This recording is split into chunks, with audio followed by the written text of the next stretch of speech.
की सब्जी। हाँ, भिंडी की सब्जी बनवा दी। धनिया खत्म हो गई। ठीक है, मैं आते समय ले आऊँ। अरे सोनिया जी, आप आज के केस में। नमस्कार नमस्कार, मैं बिल्कुल ठीक हूँ जी, आप बताएं।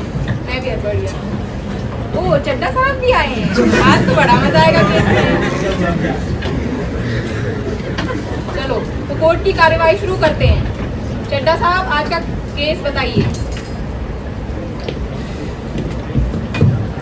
नमस्कार जज साहब, मैं आज का प्रोसिक्यूटर वकील राजवीर चड्ढा आपके सामने एक मर्डर का केस प्रस्तुत करने जा रहा हूं, जिसमें पुलिस को 10 मार्च को रायपुरा के पास एक तालाब में एक शव बरामद हुआ। वह शव की जब पुलिस ने पहचान की, जिसमें नाम कमलेश, उम्र 35 वर्ष और वह ग्राम रायपुरा का ही निवासी था, जिसकी पुलिस ने अपनी आगे की कार्रवाई बढ़ाई और उस शव को पीएम के लिए भेज दिया। पुलिस ने संबंधित लोगों से तहकीकात की, जिससे यह निष्कर्ष मिला और जिस व्यक्ति के पास उसकी हत्या का ठोस वजह था और जिस व्यक्ति ने उसकी हत्या की, वो है उसका अपना भाई रमेश। ऑब्जेक्शन माय लॉर्ड, मेरे काबिल दोस्त चड्ढा जी ने बिना न्याय हुई ही मेरे मुवक्किल को दोषी करार कर दिया। मुझे तो मैं इसे साबित कर ही दूंगा सोनिया जी। इस बात का फैसला ये अदालत खुद कर लेगी। ठीक है जज साहब, मैं आगे बढ़ते हुए अदालत में अपने पहले गवाह कमला जी को प्रस्तुत करना चाहता हूँ, जिन्होंने उस शव को सबसे पहले देखा। अनुमति है। कमला हाजिर हो।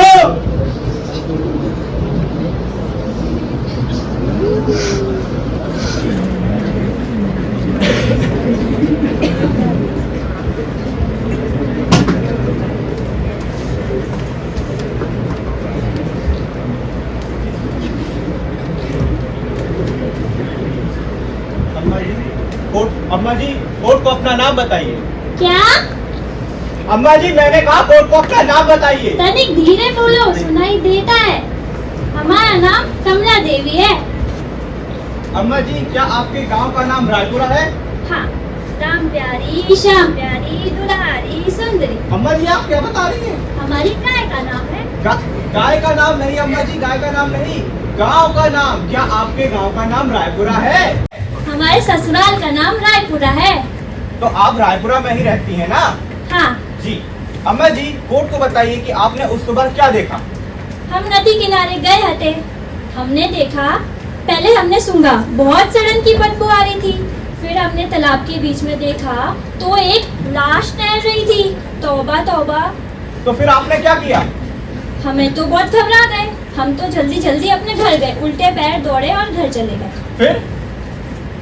फिर हमने हमारे पोते मोड़े को बोला कि जाके पुलिस को रपट लिखवा। तो अम्मा जी, आप ये कहना चाहती हैं कि आपने सबसे पहले उस लाश को देखा, फिर उसके बाद आपने अपने बेटे को बताया, जिसने पुलिस में कोई इन्फॉर्मेशन दी?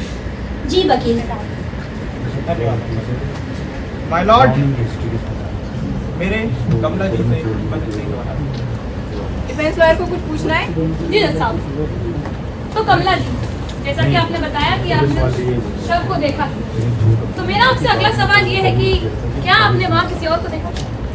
नहीं वकील साहब, हमने कछु नहीं देखा। कोई भी ऐसी धारदार वस्तु या हथियार जो आपको दिखा हो? नहीं, बूढ़ी आंखें क्या देखेगी वकील साहब। ठीक है कमला जी, मेरे बस इतने ही सवाल थे, आप जा सकते हैं।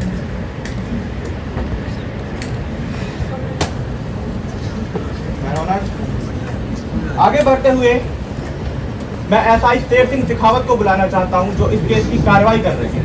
अनुमति है। धन्यवाद। एसआई शेर सिंह शेखावत, हाजिर हो।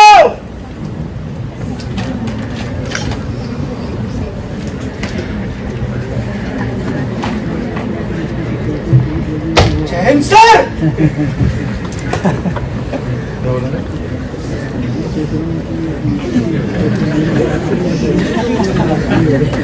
इंस्पेक्टर, कोर्ट को अपना नाम बताइए। जी, हमारा नाम शेर सिंह शेखावत है। इंस्पेक्टर, आप किस थाने में और किस पद पर पदस्थ हैं? जी, मैं बतौर सब इंस्पेक्टर कोतवाली थाना विदिशा में पदस्थ हूँ।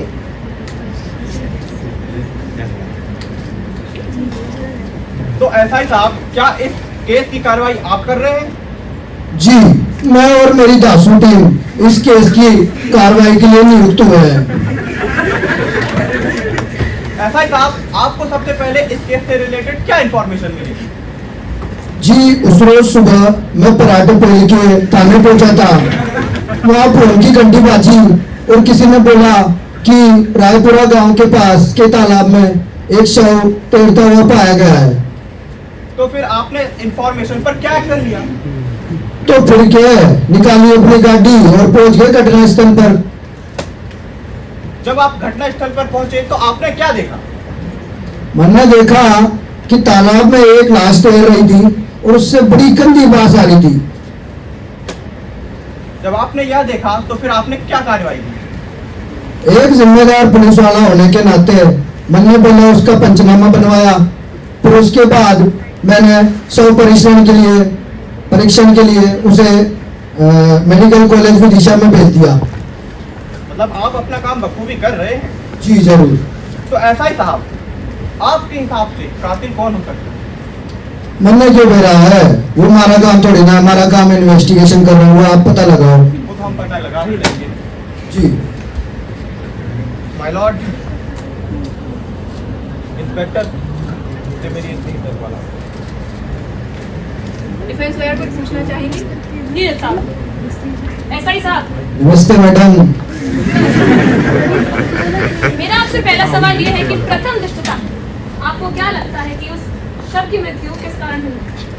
जी मैडम, मैंने वहाँ घटना स्थल पर दारू की खाली बोतलें मिली थी, तो मैंने लागे उसने दारू पी होगी और वो फट्टा से तालाब में गिरा और डूब के मर गया। ठीक है, तो आपने बोला कि आपको लगता है कि उनकी हत्या या मृत्यु डूबने से हुई है, तो आपने जी मेरे मैडम। मुवक्किल को अरेस्ट क्यों किया? जी मैडम, हम तहकीकात के लिए मृतक के घर पे पहुंचे थे, तो हमें पता लगा कि इन महाराज ने उन्हें जान से मारने की धमकी दी है, तो हमने डर लिया इन्हें as a prime suspect. Point to be noted my lord, prima facie report में पुलिस इन्वेस्टिगेशन में ये पता लगा कि शायद शव की हत्या या मृत्यु डूबने के कारण है, परंतु नहीं, जज साहब। बोलने तो दीजिए।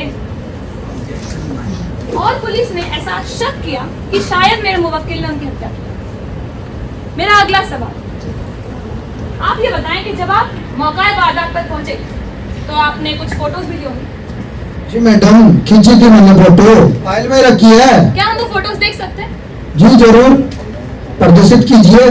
मैं जज साहब से रिक्वेस्ट करूंगी कि वो इन फोटोज को एक बार देख लें।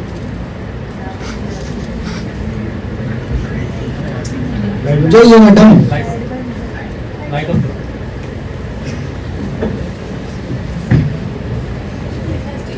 डॉक्टर नंदिनी चौहान हाजिर हो।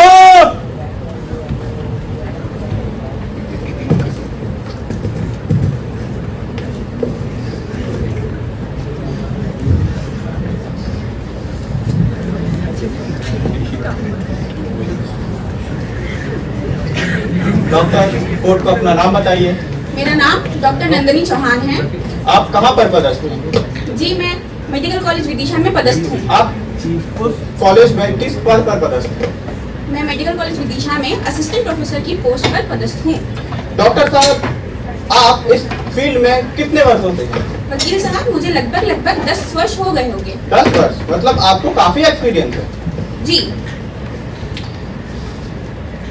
डॉक्टर साहब, क्या यह पीएम रिपोर्ट आपने बनाई है?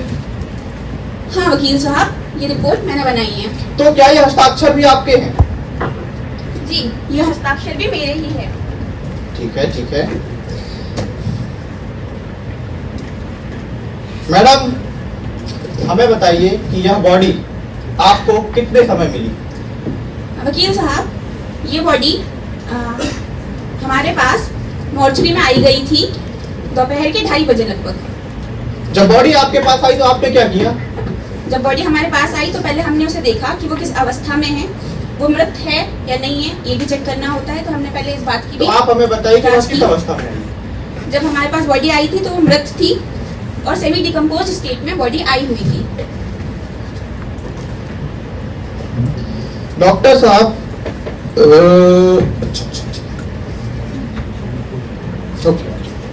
डॉक्टर साहब, आपने अपनी रिपोर्ट में लिखा है कॉज ऑफ डेथ।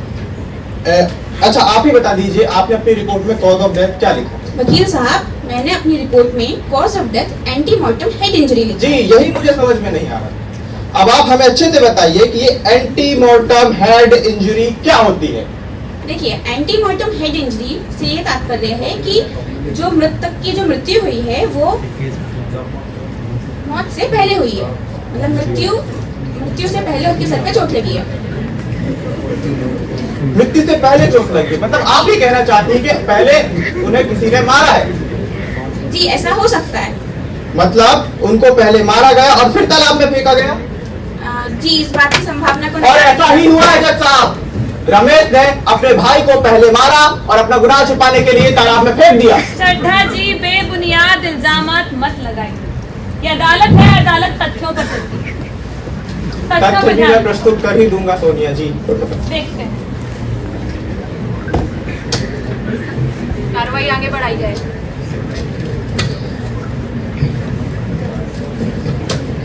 जज साहब, मुझे बस इतना ही पूछना। डिफेंस लॉयर कुछ पूछना चाहेंगी? जी जज साहब।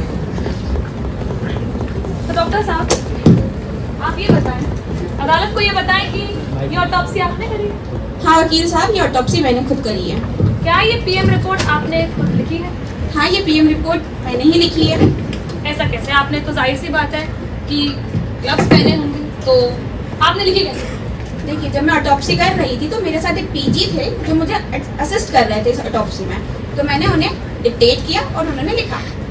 आपने कहा कि आप डिक्टेट कर रही थी, तो इसका मतलब ये हो सकता है कि आपसे बोलने में कोई चूक हुई हो या आपके असिस्टेंट से लिखने में कोई चूक हुई हो। जब मैं उन्हें डिक्टेट कर रही थी तो मैंने चेक भी किया था कि वो क्या लिख रहे हैं, और जब हमारा पोस्टमार्टम पूरा हो गया था तो उसके बाद मैंने पीएम रिपोर्ट भी देखी थी कि जो हमने लिखा है वो सही लिखा है या गलत लिखा है। ठीक है, पोस्टमार्टम के दौरान आपने कोई रफ नोट्स बनाए हो? बनाए थे। तो आपने ये कोर्ट को प्रोड्यूस क्यों नहीं किया? देखिए, जो हमारी पीएम रिपोर्ट है ना, ये मतलब ऐप पे बनती है, तो वो सारे डॉक्यूमेंट्स हम वहाँ पे अपलोड कर चुके हैं। ठीक है डॉक्टर साहब, आपने ही अपनी पीएम रिपोर्ट में लिखा है कि कुछ लाइगेचर मार्क्स थे नेक के ऊपर, और कैसा हो सकता है कि इनकी मृत्यु गला दबाने से हुई हो? नहीं, ऐसा नहीं हो सकता। ये आप कैसे नकार सकते हैं डॉक्टर साहब? देखिए, माना उनकी गर्दन पे कुछ लाइगेचर मार्क्स थे, पर जब हमने एग्जामिन किया तो उनका ट्रैकिया एकदम नॉर्मल था और अंदर की मांसपेशियां भी एकदम नॉर्मल थी, तो इस वजह से उनकी मृत्यु गला दबाने की वजह से तो नहीं हो सकती। तो आप इस बात की पुष्टि करती हैं कि उनकी हत्या गला दबाने से नहीं की गई है? जी बिल्कुल। ठीक है, ये lungs adherent to chest wall, इसका क्या अर्थ है डॉक्टर साहब? जी, इसका ये अर्थ है कि लंग्स जो थे वो चेस्ट वॉल से अडेयर थे, मतलब रिब केज जो है हमारा उससे थोड़े थोड़े से चिपके हुए थे। ये कब हो सकता है? ये बीमारी में हो सकता है। कैसी बीमारी है डॉक्टर साहब? टीबी में हो सकता है ये। तो क्या ऐसी संभावना है कि उनकी मृत्यु किसी गंभीर बीमारी के दौरान हुई हो? नहीं, हमने जांच करी थी, ऐसा नहीं है। ऐसा नहीं है। ठीक है, हमें पुलिस ने जो रिपोर्ट पेश की उसमें उन्होंने बताया कि शव जो है वो पानी में तैर रहा था, तो उन्हें भी ऐसा लगा कि डूबने के कारण उनकी मृत्यु हुई हो। क्या ऐसा हो सकता है? नहीं जज साहब, नहीं वकील साहब, ऐसा नहीं हो सकता है। क्यों? देखिए, अगर मृत्यु उनकी डूबने के कारण होती तो उनके लंग्स में पानी रहता और उनकी श्वास नली में भी पानी मिलता, पर हमें फाइंडिंग में ऐसा कुछ नहीं मिला है। ठीक है डॉक्टर साहब, फिर आप ये बताएं कि ये स्टमक में म्यूकोजल कंजेशन ये कब होता है? देखिए, हमें ऐसा पता है कि हमारा जो मृतक था वो अल्कोहलिक था, तो हो सकता है उसने अल्कोहल का कंजम्पशन किया हो या उसे किसी ने जहर दिया। देखिए, हमने एफएसएल की रिपोर्ट्स देखी है, वो नेगेटिव आई है, और हमें बॉडी पे भी कोई स्पेसिफिक फाइंडिंग्स नहीं मिली है पॉइजन के खिलाफ। हमने गम्स भी चेक करे थे उसके, ऐसा कुछ भी नहीं मिला है। तो आप इस बात की पुष्टि कर रही हैं कि ना उनकी मृत्यु डूबने के कारण हुई है और ना ही उनको जहर दिया गया है? जी बिल्कुल। ठीक है डॉक्टर साहब, मेरा अगला सवाल आपसे, आपने अपनी रिपोर्ट में लिखा है कि उनको एंटीमॉर्टम हेड इंजरी हुई, और आपने ये भी लिखा है कि 2x2 की एक बहुत छोटी सी मामूली सी चोट उनके खोपड़ी पर पाई गई। ये तो काफी छोटी चोट लग रही है, तो इस कारण मृत्यु ऐसा कैसे? हाँ, हो सकती है। ऐसा कैसे हो सकता है? देखिए, वो चोट बाहरी रूप से अगर देखा जाए तो बहुत छोटी है, मगर अंदरूनी रूप से अगर देखा जाए तो वो बहुत बड़ी चोट थी जिसकी वजह से हेमाटोमा हो गया था उन्हें। तो आपको आपको क्या लगता है डॉक्टर साहब कि ऐसा ये चोट कहाँ से आई होगी, कैसे लगी होगी? देखिए, हो सकता है कि कोई गोल तले वाली चीज जैसे कि कोई तसला, तगारी या फिर तवा उनके सर पे किसी ने मारा हो और उनको चोट आई हो। तसला, तवा, तगाड़ी, ठीक है। मेरा अगला सवाल, ये चोट जो उनके सिर पर आई वो इतनी फेटल थी कि उनकी मृत्यु हो गई, तो जाहिर सी बात है फ्रैक्चर भी आया होगा। नहीं, फ्रैक्चर नहीं आया, इस बात की आप पुष्टि कैसे कर सकती हो सकता है आपसे मिस हो गया हो। मैंने चेक किया था, उनका स्कल फ्रैक्चर नहीं था। ठीक है, अब आप मुझे ये बताएं कि आपने टाइम ऑफ डेथ लिखा है 4 से 5 दिन पहले, आप ये किस आधार पर बोल रही हैं? ये हमने लेवल ऑफ डिकम्पोजिशन के आधार पर कहा है। पुलिस रिपोर्ट में पता चला था कि शव जो है वो पानी में तैर रहा था, यानी कि उनकी ऊपरी सतह और निचली सतह एक हवा में एक पानी में। तो मुझे लगता है कि डिकम्पोजिशन रेट दोनों का अलग अलग होगा, तो आप 4 से 5 दिन की पुष्टि कैसे करती हैं? जी, डिकम्पोजिशन रेट दोनों का अलग अलग होगा ही। हमने पीएम रिपोर्ट में साफ साफ मेंशन किया है पीलिंग ऑफ स्किन और हेयर प्लगिंग भी। अच्छा, ठीक है डॉक्टर साहब। मेरा अगला सवाल आपसे, क्या ऐसा हो सकता है कि जो उनको एंटीमॉर्टम हेड इंजरी हुई है, हम जानते हैं कि कमलेश अल्कोहलिक थे, वो शराब का सेवन करते रहते, तो हो सकता है कि उन्होंने शराब का सेवन किया हो, उनको नशा हुआ हो और वो नदी के किनारे फिसल कर गिर गए हो और किसी पत्थर से उनके सिर पर ये चोट आ गई और इससे उनकी मृत्यु हो गई। इस बारे में आपका क्या कहना है डॉक्टर साहब? देखिए, माना मृतक जो था हमारा वो अल्कोहलिक था। अब जब वो नदी के किनारे फिसल के गिरा है, अगर नदी के किनारे पे कोई पत्थर होगा तो हो सकता है उससे चोट लग गई हो उसे। ठीक है, तो यही तो मैं कह रही हूँ कि आप इस बात की पुष्टि करती हैं कि किसी पत्थर से लगकर उनकी मृत्यु हुई हो, फिर वो डूब गए हो? हाँ, इसकी संभावना है। ठीक है, मेरा आपसे इतना ही सवाल था डॉक्टर साहब, धन्यवाद। जज साहिबा, मैं इनसे इतना ही पूछना चाहती थी। डॉक्टर चौहान की पीएम रिपोर्ट ने तो इस केस को पूरी तरह खोल कर रख दिया है। पहले जो केस ड्राउनिंग का लग रहा था, अब समझ आ रहा है कि उस केस में और कुछ गहराई है। आइए जाने क्या।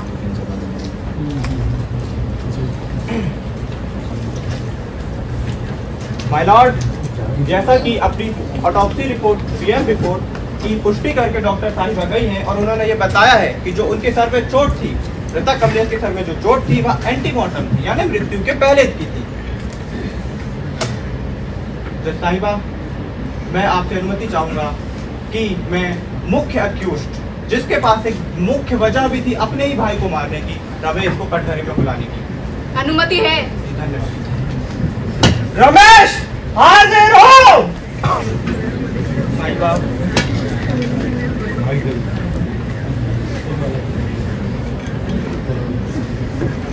अपना नाम कोर्ट को बताइए। भाई बाप, मेरा नाम रमेश है। क्या आप कमलेश को जानते थे? जी, कमलेश मेरा भाई था। अच्छा, आप दोनों भाइयों के बीच में कैसे संबंध थे?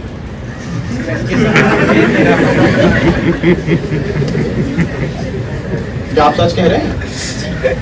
लेकिन हमने तो सुना है कि आप दोनों के बीच में अनबन थी।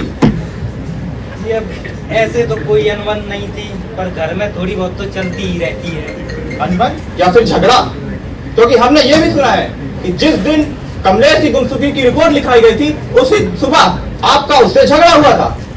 जी, क्या यह बात सच है? जी, झगड़ा तो हुआ था। यह झगड़ा क्यों हुआ था?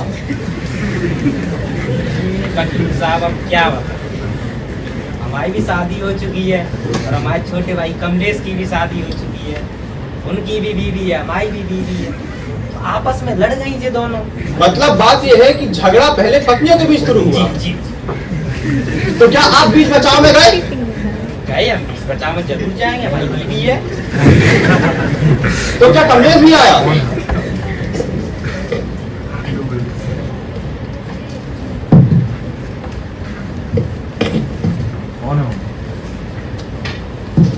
तो क्या उस बीच बचाव में कमलेश भी आया? बीच बचाव में कि उसने तो आके गाली दे रहा था किसे? हमें हमारी बीवी को, तो फिर आपने क्या किया? हमें मार भी रहा था। तो क्या आपको गुस्सा आया?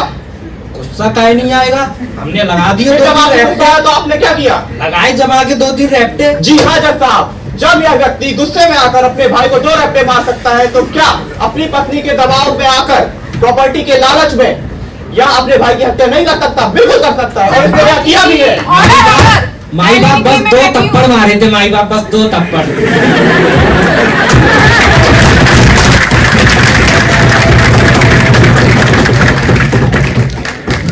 कार्यवाही आगे बढ़ाई जाए। तो रमेश जी, आप ये कहना चाहते हैं कि आपने अपने भाई को नहीं मारा? नहीं मारा, मारा है, और मैं ये साबित कर दूंगा। माई बाप हमने नहीं मारा। जी, मेरे मुवक्किल को डराए धमकाए ना।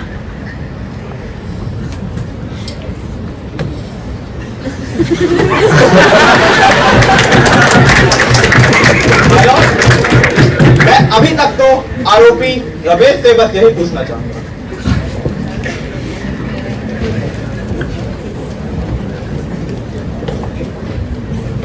डिफेंस लॉयर कुछ पूछना चाहेंगी? जी जज साहब। तो रमेश जी,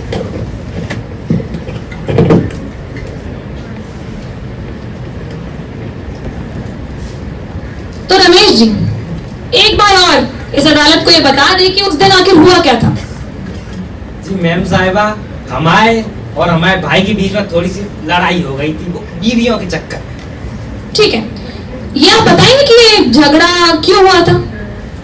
अब सही बताएं, घर की बात है पर बताए दे रहे हैं। जो हमारा भाई है बाक है एक मोड़ा, और जो हम है हमारा एक मोड़ी। तो कल को हमारी मोड़ी की हो जाएगी शादी, तो हमारी जायदाद जो 5 एकड़ है वो कहाँ जाएगी? जाएगी ना बाकी मोड़ा की लाने। तो हमारी घरवाली हमसे कह रही थी कि अपने हिस्सा की जमीन अपने नाम करवाए। वो बाकी घरवाली ने सुन ली, वो आके लड़ गई, गाली देने लगी। ठीक है रमेश जी, तो आप ये बोल रहे हैं कि आपके बीच ये अनबन जायदाद प्रॉपर्टी के लिए हुई थी। क्या ये आए दिन होता रहता था या उस दिन पहली बार हुआ था? अब क्या बताएं, जो है ना हमारा कमलेश हतो ना, वो हतो थोड़ा पीवे बाप। तो पी के वो तो रोज ही गाली गलौज हमसे लड़ते ही रहे, तो रोज की बात थी वो तो। रोज की बात है। Point to be noted my lord, मेरे मुवक्किल रमेश ने कबूल किया है कि ये अनबन जो उनकी और उनके भाई के बीच हुई थी वो एक आम बात थी। जायदाद के ऊपर उनकी अनबन होती रहती थी। ठीक है, मेरा अगला सवाल, आप ये बताएं कि जिस दिन आपके बड़े भाई गुमशुदा हुए थे उस दिन आप कहाँ थे? मैडम सुबह सुबह तो झगड़ा हो गया था, वैसे ही हमारा दिमाग खराब था, तो हमने तो खाना भी नहीं खाया, हम तो सीधे अपने काम पे ही चले गए थे। आप काम पे चले गए? जी। Point to be noted my lord, मेरे मुवक्किल ने कबूल किया है कि वो उस दिन जिस दिन कमलेश गुमशुदा हुए थे अपने काम पर चले गए थे, जिसकी पुष्टि उनकी पत्नी और साथी कर्मचारियों ने भी की है। चाय लीजिए मैडम। रखिए रखिए। मेरा आपसे इतने सवाल थे रमेश, आप जा सकते हैं। जज साहब, मैं इतना ही पूछना चाहती थी इनसे। अब कार्यवाही को आगे बढ़ाते हुए मैं कमलेश की पत्नी सीमा जी को कटघरे में बुलाने की अनुमति चाहूंगी। अनुमति है। सीमा हाजिर हो।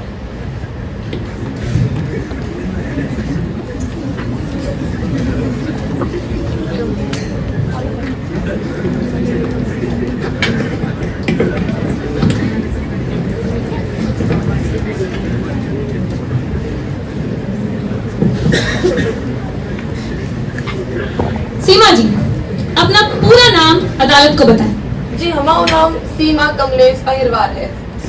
ठीक है, आपके मृतक से संबंध क्या था? जी, हमारे पति थे। ठीक है, कमलेश कैसे व्यक्ति थे? अब जे हम आओ तो 2 छोरा न छोरी है, तो आप समझ ही जाओ संबंध कैसे थे। आप ये बताएं कि आपके पति कमलेश किस प्रकार के व्यक्ति थे, उनकी हाल चाल कैसे रहते थे उनके?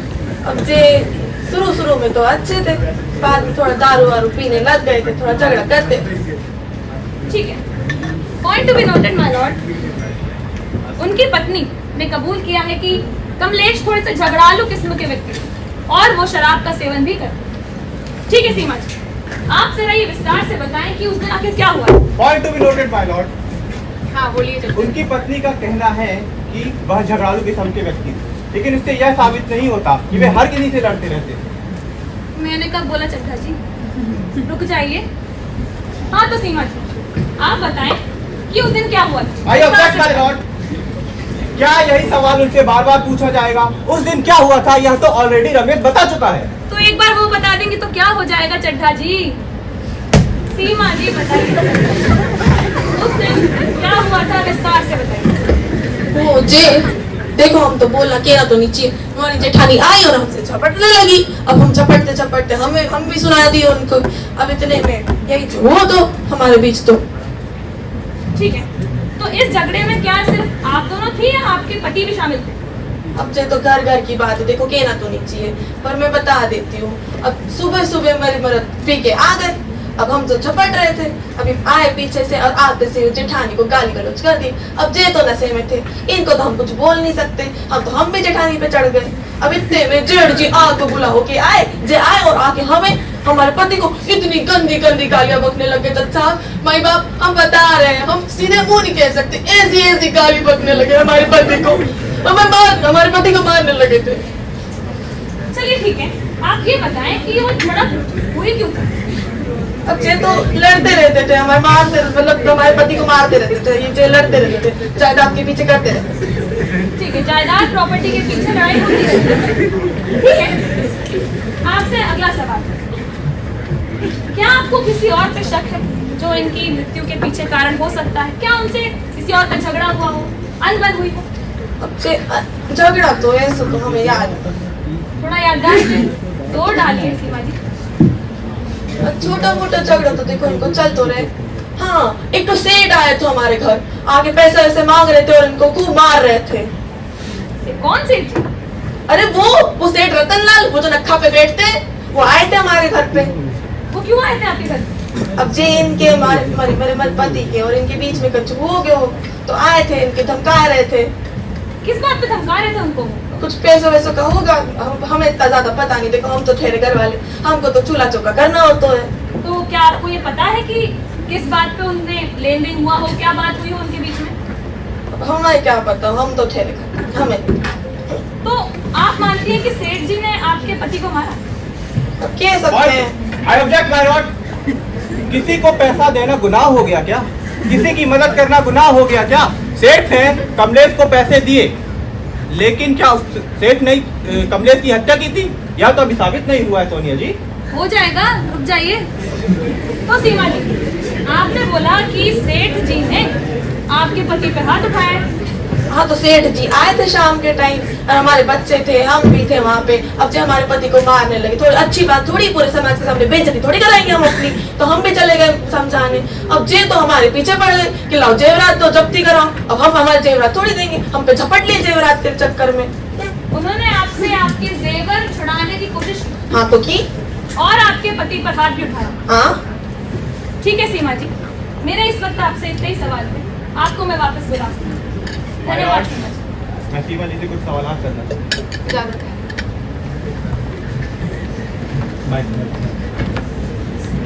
ऑन कर देना mic.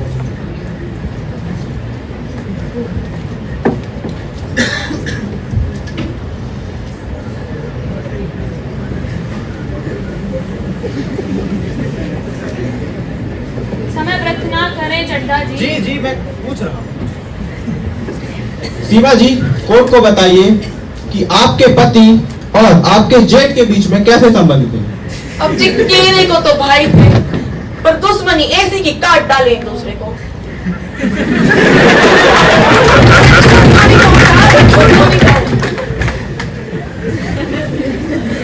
Point to be noted bye Lord, इनके बीच में पहले भी दुश्मनी थी।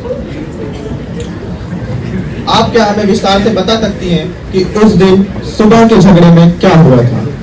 अब जे हम क्या बताएं, हम बोले थे कि ये जायदाद के पीछे देखो, हम हमारा एक मोड़ है छोटा सा।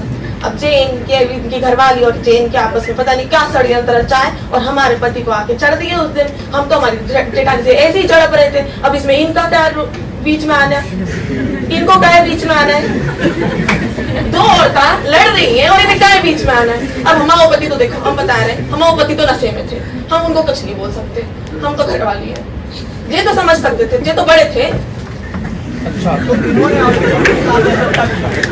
जो मारे हमारे पति को, साहब हम बता रहे हैं, जो हमारे पति को इतना मार रहे थे, हम हाथ पैर जोड़ के छुड़ाए उनको, वरना ये तो मार ही डालते उस दिन। Point to be objected by lord। सुबह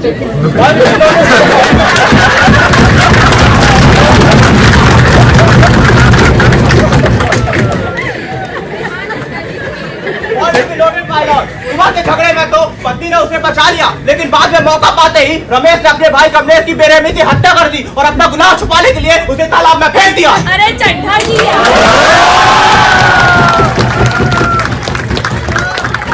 आपकी तो आदत है बेबुनियाद इल्जामात फेंकते रहने की। जरा तथ्यों पर आधारित बातें करें और अदालत का समय खराब ना करें। ठीक है, ठीक है। सीमा जी, क्या आपको लगता है कि रमेश ने ही आपके पति की हत्या की है? हाँ, हम तो लगे ये जेज थे।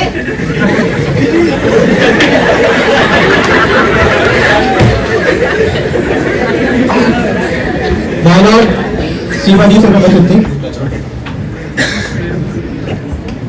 तो जज साहब, कोर्ट की प्रोसीडिंग को आगे बढ़ाते हुए मैं अब आपसे अनुमति चाहूंगी कि मैं सेठ जी को, सेठ रतनलाल जी को कटघरे में बुलाऊं।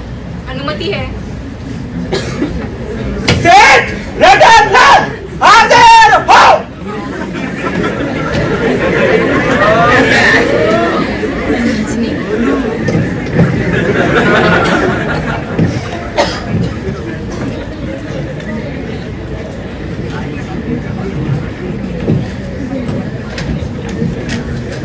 सेठ जी, जी अदालत को अपना नाम बताएं। जी, मारो नाम रतनलाल है। क्या काम करते हैं आप? जी, वैसे तो हमारा कपड़े का व्यापार है और थोड़ा बहुत समाज सेवा भी कर देते हैं। ठीक है। क्या आप कमलेश को जानते थे? जी, जानता तो। कैसे जानते थे? जी, वो मोड़ो आओ तो 3-3.5 महीने पहले हमारे पास कुछ पैसा लेने। ठीक है, तो फिर क्या हुआ? जी, असल में उसने कहा कि हमारे बच्चे की तबीयत खराब है और 15,000 रुपए चाहिए और हमें जब टाइम मिलेगा, जब पैसा हमारे हाथ में आएगा तो दे देंगे। तो हमने कहा कि ठीक है, ले जा ले भाई। ठीक है, तो आप बता रहे हैं कि आपके बीच में पैसों का लेन देन हुआ। जी उनकी पत्नी सीमा जी कह रही है कि आपके और उनकी कोई झड़प हुई थी। जी, झड़प तो नहीं कहूंगा।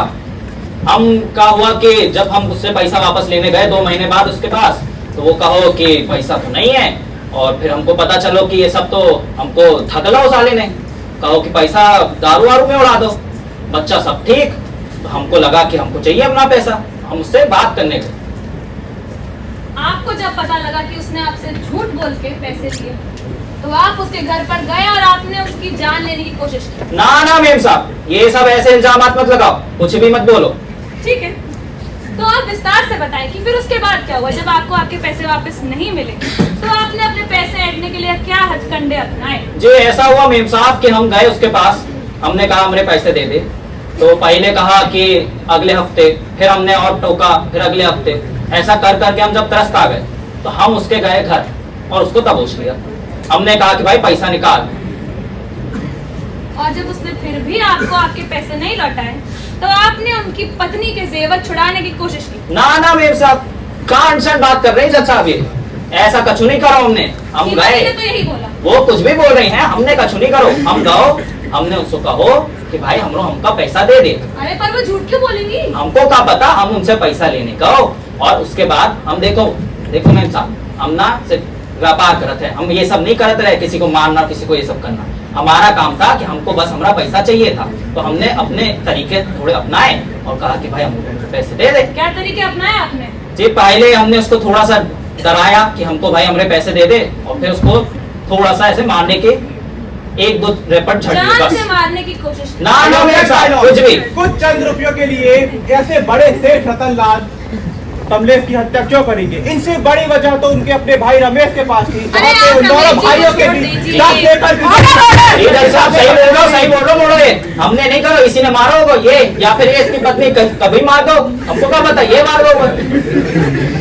क्या कह हमने रहे नहीं हैं? मारो, हमने नहीं मारो।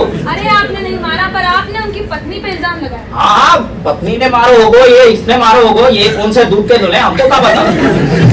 आपने इनकी पत्नी पे इल्जाम क्यों लगाया? हम देखो, बेबुनियादी इल्जाम है। शांत हो जाइए। जी सेठ जी। देखो दीदी, ऐसा हो कि हम एक बार इसके रात में इसके घर गए कि हमको हमारा पैसा दे दे। हम घर के आसपास जा रहे हो तो हमको आवाजें आई, हमको पता चला वो कमीना साला इसको मार रहा है, इसकी बीवी को। बेल्ट बेल्ट किस क्या क्या डंडा बेल्ट जो मिल रहा है उससे मार रहा है। इसके पास होगा, इसने मारा होगा, हमको क्या पता।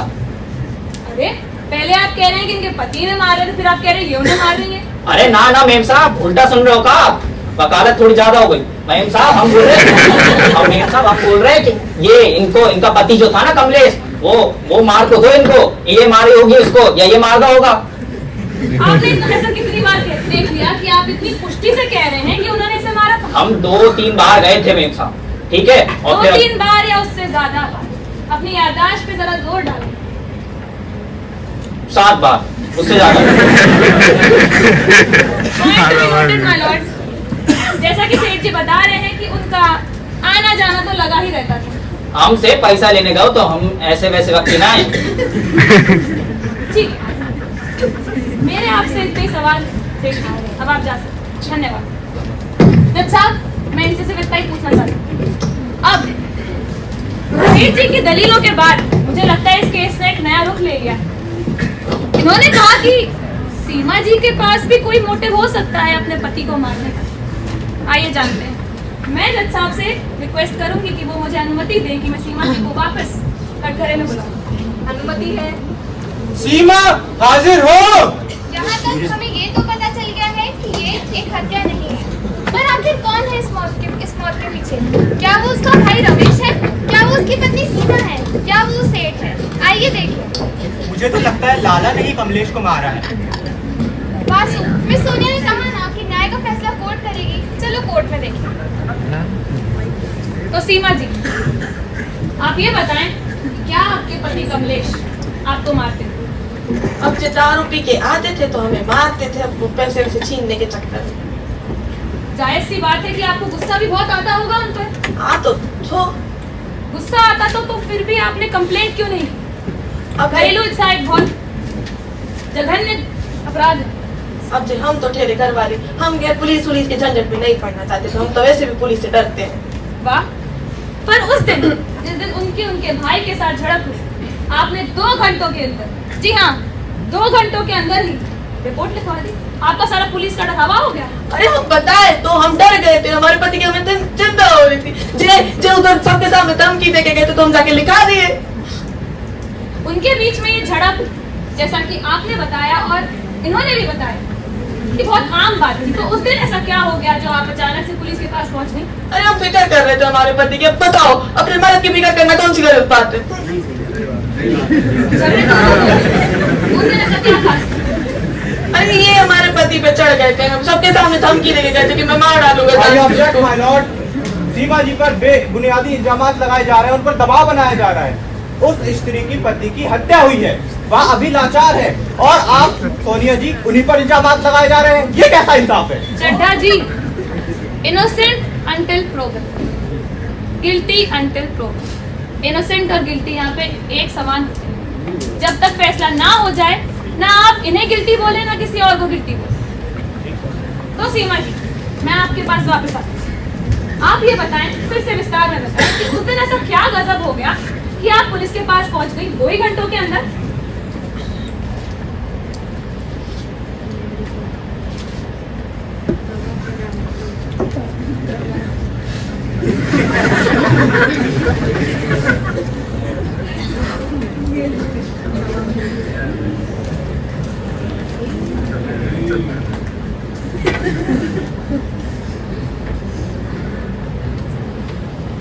सीमा जी, सवाल का जवाब। अब हम बताए थे, देखो हमारा मोड़ा छोटा था, हमें फिक्र हो रही थी तो हम चले गए। और जे और जिनकी जेठानी का हमें पता तो जे कहीं सुनत एक ना एक दिन तो हमें पति के मार डालते, और उस दिन कह दिए तो हम चले गए। इसमें कौन सी इतनी बड़ी बात हो गई? लाला ने बताया कि उनकी और उनकी झड़प हुई थी, तो हो सकता है कि लाला ने मार दिया हो आपके पति को। कैसा हो सकता है? अब जे जाने, अब हम तो ये तो आते रहते थे, मारते रहते थे पति को। हम क्या बोले अब इसमें? या लाला के साथ मिलके आपने अपने पति को मारा? और जी क्या बोल रही है मेम साहब, जी क्या बोल रही है? ये क्या बोल रही है? हमारे चरित्र पे सवाल उठा रही है। मैं आपके चरित्र पे सवाल नहीं उठा रही हूँ। जज साहब,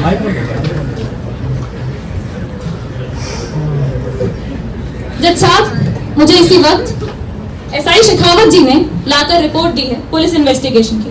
हमने उन्हें कहा था कि आप अपनी इन्वेस्टिगेशन जारी रखें। तो उन्होंने अपनी फाइंडिंग्स इस रिपोर्ट में दी। मैं चाहूंगी कि जज साहब एक बार इस पर नजर डालें। इस फाइंडिंग्स में लिखा हुआ है कि मौका वारदात पर जाकर उन्हें कुछ मिला नहीं, लेकिन जब कमलेश और उनकी पत्नी के घर की छानबीन हुई उन्हें एक तवा मिला। जी हाँ, तवा। सोनिया जी, तवा तो आम घरों में पाया ही जाता है। आपकी आदत सी हो गई है मेरी बात काटने की। चड्ढा जी जरा शांत रहिए। तो उस तवे पे खून के निशान और एक खून कमलेश का। तो आइए सीमा जी, मैं आपसे फिर से सवाल करूंगी कि आपके घर से एक तवा बरामद हुआ जिस पे केवल आपके फिंगरप्रिंट्स हैं। I object my Lord. वह स्त्री डेली रोटियां बनाया करती थी, तो उस तवे पे उसके हाथ होना तो एक स्वाभाविक सी बात है। हाँ, उस पे फिंगरप्रिंट्स थे, पर उस पे खून के निशान भी हैं। ये आप शायद भूल गए। तो सीमा जी, उस पे सिर्फ और सिर्फ आपके फिंगरप्रिंट्स के निशान हैं और उस पे खून भी मिला है आपके पति का। आपकी टूटी हुई चूड़ियां भी वहीं पड़ी मिली हैं। इसके बाद क्या बोलेंगी? हमें फंसाया जा रहा है। हम देखो सही बताए, हम फंसाए जा रहे हैं। अब दवा तो हम रोज बनाते हैं, हमारे घर में मिलना तो और चूड़ियां तो ये चारा काटे जा टूटी जा, उसमें कौन सी बड़ी बात है। हम बता रहे हैं जेठ जी जो जाल में क्या हमें फंसा रहे हैं। अरे आपको क्यों फंसाएंगे? जब फंसाएंगे ना, इनके ऊपर इल्जाम नहीं आएगा तो जब हमें फंसाएंगे तो सही। अरे सीमा जी, तवे पे खून के निशान हैं आपके पति के, कमलेश के, जो मृत है। तो हमने दवा कुछ नहीं किया। हम बता रहे हैं जज साहब, हम जज साहब बता रहे हैं, हमने कुछ नहीं किया जज साहब। सीमा जी, सच बता दीजिए इस कोर्ट को। वाह औरत, सच कह रही है। चूड़ियां तो ऐसे ही टूट जाती है जज साहब, चूड़ियां तो ऐसे ही टूट जाती है। सीमा जी, मैं आपसे फिर से पूछूंगी, उस पर खून के निशान हैं और उस पर केवल और केवल आपके फिंगरप्रिंट्स हैं। जज साहब, माय बाप, हम बता रहे हैं, हमने कुछ नहीं किया जज साहब, हमने कुछ नहीं किया जज साहब, हमने कुछ नहीं किया जज साहब, हम बता रहे हैं, हम सच बोल रहे हैं जज साहब, हम कुछ नहीं किया। ये चूड़ी के टूटने के निशान लगते हैं मुझे। अरे जे तो हमारे लल्ला तोड़ दिया था, ऐसे दबा दिया था हाथ, हमने नहीं करा। क्या जब आपके और आपके पति की हाथापाई हुई तब? नहीं जज साहब, हमें नहीं, ऐसा नहीं हुआ जज साहब, ऐसा नहीं हुआ जज साहब, ऐसा नहीं हुआ। सीमा जी, सच बोल दीजिए। नहीं जज साहब, ऐसा नहीं हुआ। हमने तो जेल में क्यों फंसा रहे हैं। सीमा जी, सच कबूल लीजिए। हम बोल रहे हैं, हम बोल रहे हैं, हम बोल रहे हैं, अभी मारे हमारे पति को।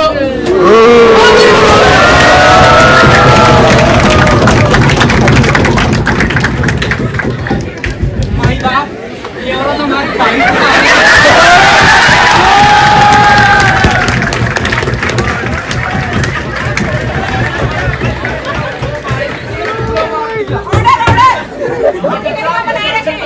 ये मारी है। शांत हो जाइए। सीमा जी, अपना गुनाह कबूल कीजिए। हम मजबूर थे जज साहब, हम मजबूर थे। वो आदमी हमें मारता तो, दिन रात मारता तो, हमारे मुड़ा के मारता तो। हम दिन रात बर्तन मांज के आते थे, सारा पैसा छीन के ले जाता तो। हम क्या करते, खाने को रोटी नहीं थी घर में, कुछ नहीं था। उस दिन वो आए थे, हमारे मोड़ा के तरफने लगे, मारने लगे। हमें समझ नहीं आ रहा आगो क्या कहते हैं, अच्छा हमें समझ नहीं आ रहा। भाई साहब, हमने जानबूझ के किया, भाई साहब ने जानबूझ के नहीं किया साहब, जानबूझ के नहीं किया साहब। To be noted my lord, Seema ji ने अपना गुनाह कबूल लिया है। I rest my case.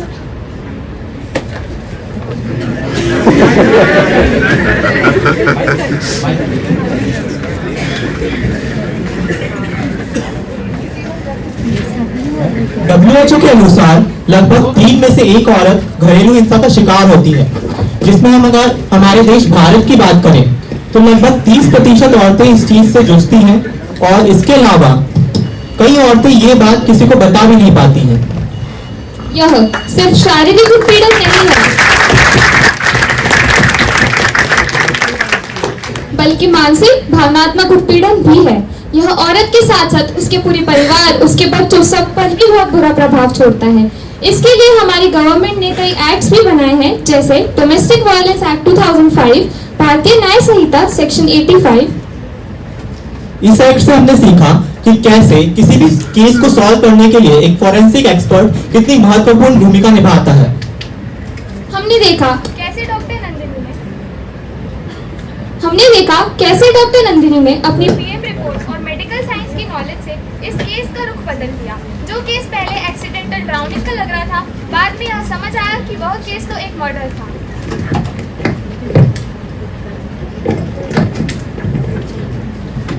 तो हम आप सबसे अनुरोध करते हैं कि इस केस से आप समझें कि ये हमारे समाज को खोखला कर देने वाली परेशानी है, जिसको जड़ से खत्म करना बहुत जरूरी है। हम उम्मीद करते हैं आपको हमारी ये छोटी सी कोशिश पसंद आई होगी।